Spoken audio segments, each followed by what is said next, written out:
Federation of motor sports club of इंडियाच्या मान्यतेखाली होणाऱ्या Indian national rally sprint championship स्पर्धेत गुजरातच्या टीम 2 संघाने राष्ट्रीय सांघिक विजेतेपद संपादन केले।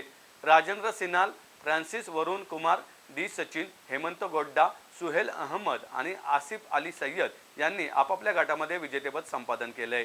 पुण्याजवळील कामशेत येथील नानोली स्पीडवे फार्म येथे झालेल्या निर्णायक फेरीमध्ये 5.5 किलोमीटरच्या धावपट्टीमध्ये रॅली रेसरच्या 2 शर्यती घेण्यात आल्या। या दोन्ही शर्यती मिळून सरासरीतील सर्वोत्तम वेळेची नोंद करण्यात आली।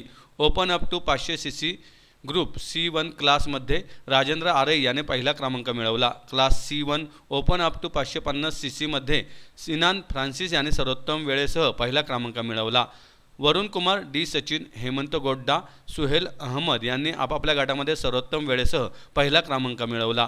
महिला गटामध्ये रेहान बी हिने, प्रौढ गटामध्ये MD सईद आणि सी स्कूटर 210 सीसी क्लासमध्ये आसिफ अली यांनी विजेतेपद मिळवले। स्पर्धेचे पारितोषिक वितरण युरो ग्रिप टायर उत्पादन कंपनीचे विभागीय व्यवस्थापक फराज शेख यांच्या हस्ते करण्यात आले। यावेळी FB मोटर स्पोर्ट्सचे संचालक फराद भाथेना आणि चिन्मयी भाथेना उपस्थित होते। सर्व विजेत्यांना करंडक आणि प्रशस्तीपत्रक देण्यात आले। या फेरीमध्ये देशातील 70 रायडर्सनी सहभाग घेतला होता। चेन्नई, बेंगलोर, कोइंबतूर, भोपाळ, गुवाहाटी, तामिळनाडूमधील ईरोड, त्रिसूर आणि कुर्ग, आसाम, कर्नाटक, केरळमधील एर्नाकुलम, शिमागोज, जयपूर या राज्यातून रायडर सहभागी झाले होते।